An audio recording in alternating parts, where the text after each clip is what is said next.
अस्सलामु अलैकुम रहमतुल्लाहि व बरकातुहू। मैं अब्दुल हलीम और आप देख रहे हैं अल उलमा मीडिया। दोस्तों, आज मैं एक अफसोसनाक ख़बर के साथ आपकी खिदमत में हाज़िर हुआ हूँ। आपसे गुजारिश है कि आप इस वीडियो को आखिर तक देखें और वीडियो को एक दूसरे को शेयर ज़रूर करें।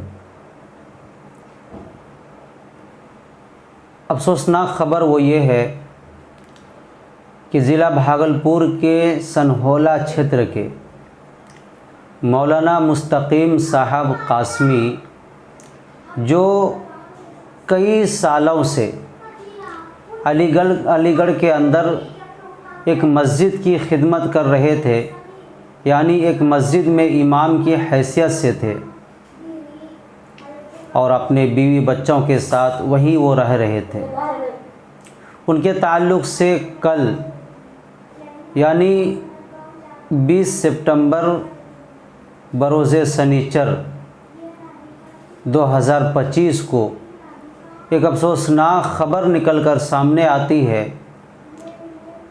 मैं इस ख़बर को अभी उजागर मीडिया पर सुन रहा था तो मुझे बहुत अफसोस हुआ, तो मैंने सोचा कि आप तक भी इस ख़बर को पहुंचाया जाए ताकि आप भी जहाँ कहीं दिन की खिदमत कर रहे हैं, जहाँ के भी आप इमाम हैं, तो आप अपनी बचाव के लिए जो असबाब इख्तियार किए जा सकते हैं उसे कर सके।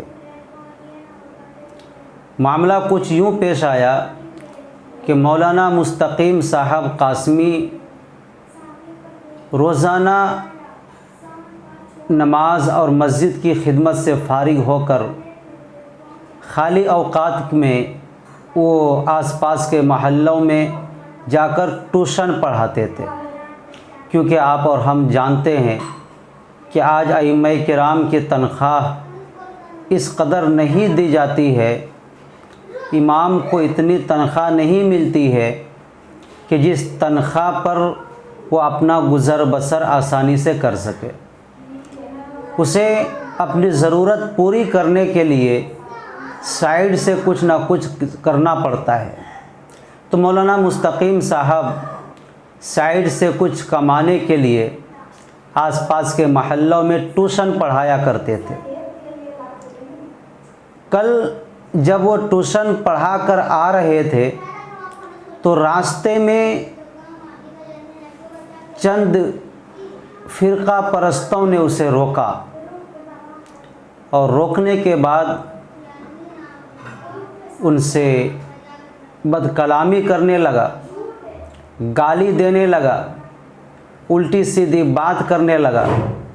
मौलाना मुस्तकीम साहब उनकी ये सारी बातें खामोशी से सुनता रहा, क्योंकि मौलाना मुस्तकीम साहब ये समझ रहे थे कि अगर मैं कुछ बोलता हूँ तो ये लोग मुझ पर हमला कर सकता है, इसलिए खामोश रहना ही बेहतर है और यहाँ से निकलना ही बेहतर है। उन्होंने कोई जवाब नहीं दिया, लेकिन इन फ़िरका परस्तों की हद ये यहाँ तक बढ़ गई कि उसे जय श्री राम के नारे लगवाने पर मजबूर करने लगे और कहा कि अगर आप जय श्री राम के नारे नहीं लगाते हैं तो आपको मार कर फेंक देंगे। मारने की धमकी दी गई, लेकिन मौलाना मुस्तकीम साहब फिर भी अपनी ज़ुबान से जय श्री राम का नारा नहीं लगाते, वो खामोश रहते हैं। इसके बाद क्या होता है, ये फ़िरका परस्त जो एक झुंड की शक्ल में आया था, जो एक ग्रुप की शक्ल में आया था, उसके ऊपर हमला करना शुरू कर देता है। कोई लाठी से मारता है, कोई रॉड से मारता है, कोई धक्के और मुक्के करता है। यानी जो उस वक्त कर सकता था वो सब चीज़ मौलाना मुस्तकीम के साहब उन लोगों ने किया। और बेदर्दी से मारा। उनके सर फूट चुके हैं, जिस्म के कई हिस्सों पर काफ़ी ज़ख्म है। मीडिया रिपोर्ट के मुताबिक, जैसा कि मैंने शाम को सुन रहा था, तो बता रहे थे कि उनका समझिए कि 75% ना बचने की उम्मीद है। ज़िंदगी और मौत के बीच में वो इस वक्त है। बताया ये जाता है कि उनको इस कदर मारा, जब इन लोगों को ये यकीन हो गया कि इनकी मौत हो चुकी है, ये मर चुका है, तो उन लोगों ने उसे घिसेट कर रोड के किनारे डालकर चला गया कि ये मर चुका है, इनकी जान निकल चुकी है, ये मुर्दा हो चुका है। जब उसे महसूस हुआ, वो लोग चले गए। उसके बाद कुछ लोग आए होंगे, किसी ने देखा होगा, तो उसके बाद फिर इसे हॉस्पिटल लेकर जाया गया और वहाँ अभी उनकी इलाज चल रही है। तो दोस्तों, आज हमारे मुल्क के अंदर, ख़ास तौर से यूपी के अंदर, कोई दिन ऐसा नहीं गुज़रता कि जिस दिन इस तरह की कोई घटना कहीं ना कहीं पेश ना हो। रोज़ाना कहीं ना कहीं से इस तरह की घटना सुनने और देखने को मिल जाती है। और ये ऐसा नहीं कि अचानक किसी के साथ हो रहा है, प्लानिंग के तहत ये सब काम होता है। कितने घटना मैं आपको सुनाऊं, रोज़ाना कहीं ना कहीं इस तरह का घटना हो जाता है। और ये क्यों होता है, आप और हम सब जानते हैं। मुल्क हिंदुस्तान के जितने भी मुसलमान हैं इस बात को बखूबी जानते हैं। अगर यही चीज़ अगर कोई मुसलमान करता तो अब तक उनके ख़िलाफ़ मुकदमा दर्ज हो चुका होता, पुलिस उसको गिरफ़्तार कर लिया होता और उत्तर प्रदेश की हुकूमत, योगी आदित्यनाथ, अब तक उनका घर बिल्डोज़र से गिरा चुका होता, उनका मकान ध्वस्त कर चुका होता।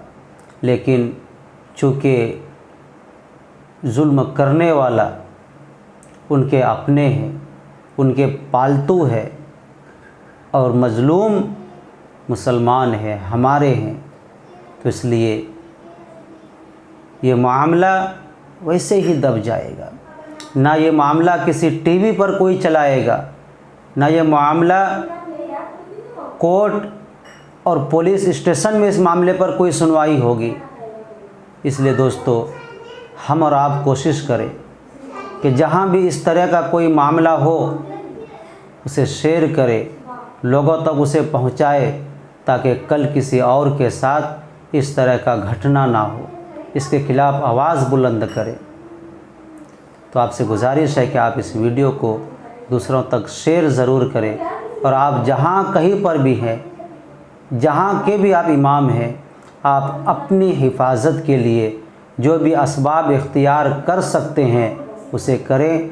और आप साइड से आमदनी के चक्कर में रात या ऐसे टाइम में जो कि जाना मुनासिब ना हो, ऐसे टाइम में आप बाहर ना जाए, क्योंकि हालात आए दिन बद से बदतर होता जा रहा है। मैं उम्मीद करता हूँ मेरी बात आपको पसंद आई होगी।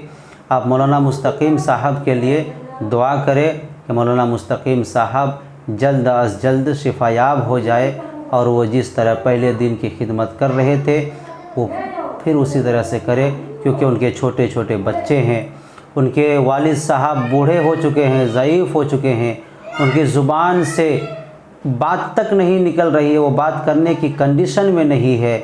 बताइए उनके घर वालों पर, उनके बीवी बच्चों पर, उनके रिश्तेदारों पर क्या गुज़रता होगा। हम और आप महसूस कर सकते हैं, आप सोच सकते हैं। इसलिए दोस्तों, इस वीडियो को आप दूसरों को शेयर करें।